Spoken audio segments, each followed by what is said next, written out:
Hello friends, welcome to அக்கம் பக்கம் சமையல். இன்றைக்கி நம்ம என்ன பார்க்க போகிறோம்னா கொழுக்கட்டை ரெசிபி. கொழுக்கட்டை எப்படி பண்ணுறதுன்னு நம்ம பார்க்க போகிறோம். கொழுக்கட்டைக்கு என்னடா ஓரியோ பிஸ்கெட் எடுத்து வச்சுருக்கேன்னு பார்க்குறீங்க.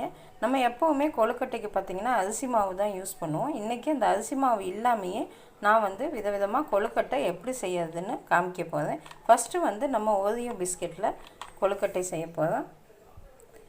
அதில் இப்படி க்ரீம் தனியாக எடுத்து வச்சுக்கோங்க.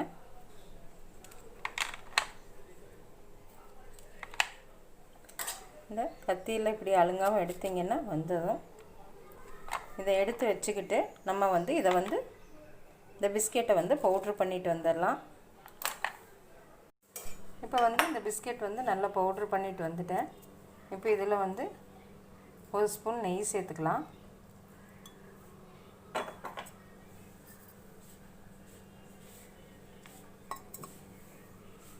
ஒரு 2 ஸ்பூன் பால் சேர்த்துக்கிங்க.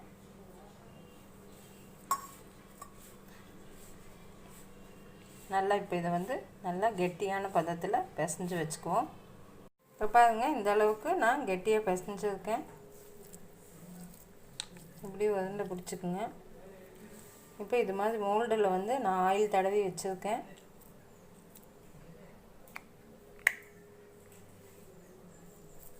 அதில் பார்த்திங்கன்னா இது உள்ளே வைக்கணும்.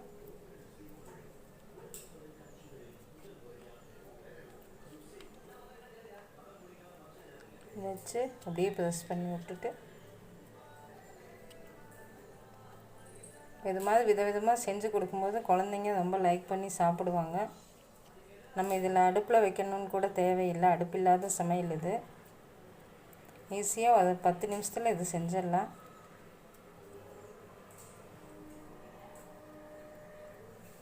இப்போ இதில் பார்த்திங்கன்னா என்கிட்ட இந்த சாக்லேட் இது இருக்குது, மிட்டாயி. அந்த மிட்டாயை இதில் வைக்க போகிறேன்.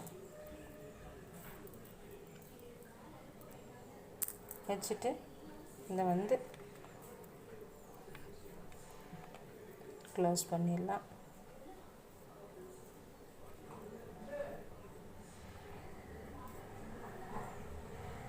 அவ்வளோதான், நம்ம கொழுக்கட்டை ஓரியோ பிஸ்கெட் கொழுக்கட்டை ரெடி ஆகிடுச்சு.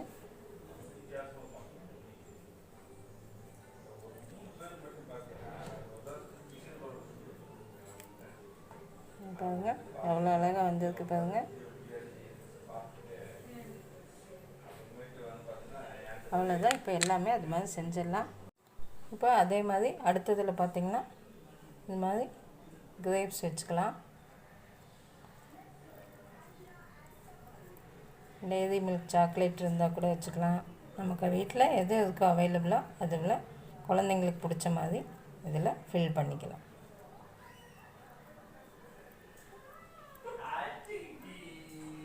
இப்போ அடுத்தது பார்த்திங்கன்னா இந்த டெய்ரி மில்க் வைக்கிறேன்.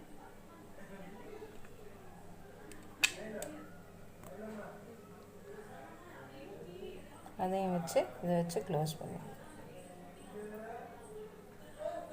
குழந்தைங்களும் பார்த்திங்கன்னா சாப்பிடும்போது விளையாடிக்கிட்டே இன்ட்ரெஸ்ட்டாக சாப்பிடுவாங்க. எதில் என்ன இருக்குதுன்னு தெரியாமல் ஜாலியாக இருக்கும்.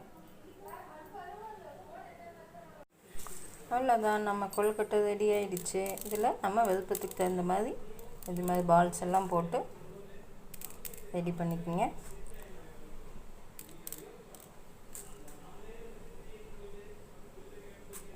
ஈஸியாக செஞ்சிடலாம். அது கண்டிப்பாக செஞ்சு பார்த்துட்டு எனக்கு கமெண்ட் பண்ணுங்கள். தேங்க்யூ.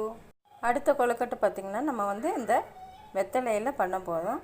அதுக்கு ஃபஸ்ட்டு வெத்தலையை இது மாதிரி நல்லா கழுவி சுத்தம் பண்ணி இப்படி பொடியாக கட் பண்ணி வச்சுக்கோங்க. ஒரு வெத்தலை போதும். அதுக்கு நான் தேங்காய் எடுத்து வச்சுருக்கேன். தேங்காய் நல்லா செதவிக்குங்க. செதவிட்டு ரொம்ப பல்லாக இருந்துச்சுன்னா மிக்சியில் போட்டு இப்படி ஒரு அடி அடித்து வச்சுக்கோங்க. இதில் ஒரு பிஞ்ச் ஏலக்காய் தூள் போட்டுக்குவோம்.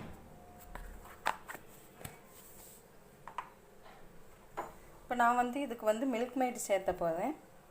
நீங்கள் மில்க் மைட் இருந்தால் சேர்த்திக்கலாம். இல்லைன்னா பாலில் கொஞ்சம் சர்க்கரை 1 ஸ்பூன் கலந்து நீங்கள் அதையும் இதோடு சேர்த்து கலக்கிக்கலாம்.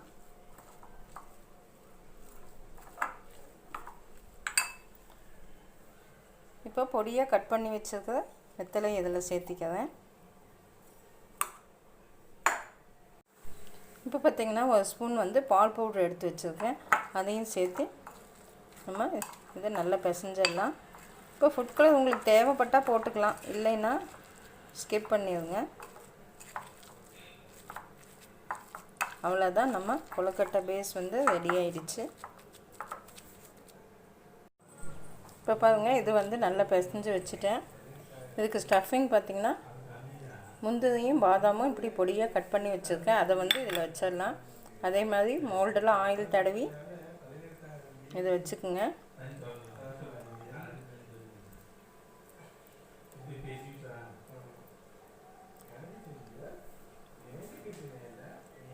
இதை வச்சுக்கிட்டு சும்மா இப்படி ஒரு ஹோல்ஸ் போட்டு இதை எடுத்து அப்படியே வச்சுருங்க. அவ்வளோதான்.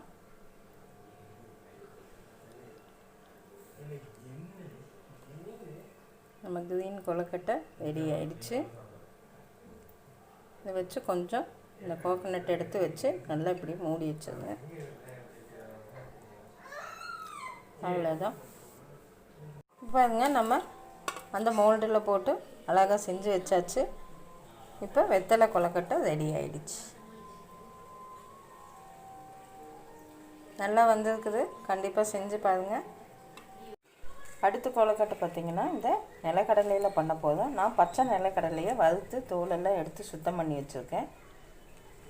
இதுக்கு வந்து 1 கப்பு நிலக்கடலைக்கு 3/4 கப்பு வெல்லம் போட்டு நம்ம அரைச்சிட்டு வந்துடலாம். 2 ஏலக்காவும் சேர்த்து இதோட அரைச்சிட்டு வரலாம். இப்போ பாருங்கள், நிலக்கடலை அரைச்சாச்சு, தண்ணியெல்லாம் ஒன்றும் சேர்க்க வேண்டாம். இப்போ வந்து இந்த வெல்லத்தையும் இதில் சேர்த்துக்கலாம்.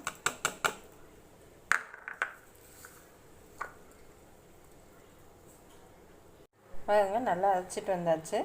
அதே மாதிரி இதையும் நம்ம இப்படியே பிடிச்சி மோல்டில் போட்டுக்கலாம். இப்போ பாருங்கள், மோல்டில் போட்டுட்டேன். இதுக்கு ஸ்டஃபிங் பார்த்திங்கன்னா பேரிச்சம்பழம் சின்ன சின்னதாக கட் பண்ணி வச்சுருக்கேன், அதை வந்து இதுக்குள்ளே வச்சுக்கலாம்.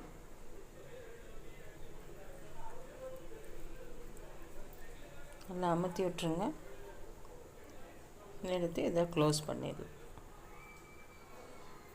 அவ்வளோதான், நம்ம நிலக்கடலை கொழுக்கட்டை ரெடி ஆயிடுச்சு. பாருங்க, அவ்வளோ அழகாக வந்திருக்கு பாருங்கள். இதே மாதிரி எல்லாத்தையும் பண்ணி வச்சு அவ்வளோதான். இது பார்த்திங்கன்னா ரெடி ஆயிடுச்சு. இப்போ அடுத்தது நம்ம என்ன பார்க்க போகிறோம்னா, வெள்ளை ரவையில் நானும் கொழுக்கட்டை செய்ய போகிறேன். அதுக்கு நெய் வந்து 3 ஸ்பூன் ஊற்றியிருக்கேன். இப்போ அது கூட நெய்யும் மெல்ட் ஆகிடுச்சு. இப்போ அது கூட பால் சேர்த்துறேன். நம்ம ரவை எடுத்த கப்பில் 3 கப்பு பால் சேர்த்திருக்கேன்.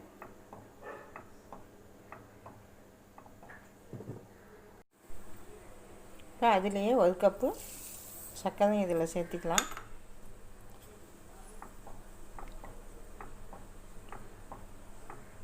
நல்லா கரையட்டும். இப்போ பாருங்கள், சர்க்கரை நல்லா கரைஞ்சிடுச்சு. இப்போ வந்து ரவையை சேர்த்திக்கலாம்.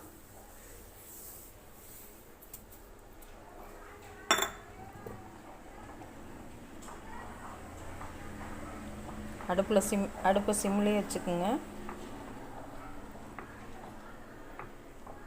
நல்லா வேகட்டும். இப்போ பாருங்கள், ரவை நல்லா வெந்துடுச்சு. இப்போ இந்த சமயத்தில் பார்த்திங்கன்னா நம்ம ரோஸ் எசன்ஸ் வந்து கொஞ்சம் சேர்த்திக்கலாம். இல்லைன்னா நீங்கள் ஏலக்காய் தூள் கூட சேர்த்திக்கலாம். நான் வந்து இந்த டூட்டி பழம் எடுத்து வச்சுருக்கேன், அதையும் இதோடு சேர்த்து நல்லா கிண்டிக்கலாம். அவ்வளோதான். இப்போ ஸ்டவ் ஆஃப் பண்ணிவிட்டு இது நல்லா ஆகட்டும். இப்போ பாருங்கள், இது நல்லா ஆறிடுச்சு. அதே மாதிரி நம்ம இந்த மோல்டில் போட்டு நல்லா அமுக்கி விடலாம். இப்போ இதுக்கு வந்து பார்த்திங்கன்னா ஸ்டஃபிங் எல்லாம் ஒன்றும் வைக்கல. இது வந்து இப்படியே நல்லா இருக்கும். அவ்வளோதான், நம்ம ரவா கொழுக்கட்டை ரெடி ஆயிடுச்சு. அதான் நம்ம 4 வித கொழுக்கட்டையும் ரெடி ஆயிடுச்சு. ஃபஸ்ட்டு ஓரியோ கொழுக்கட்டை ரொம்ப அருமையாக வந்து இருக்குது. எவ்வளோ ஈஸியாக செஞ்சுட்டேன் பாருங்கள். ஒரு 5 நிமிஷம் கூட அதுக்கு செலவாகலை. அடுத்தது பார்த்திங்கன்னா வெற்றிலை கொழுக்கட்டை.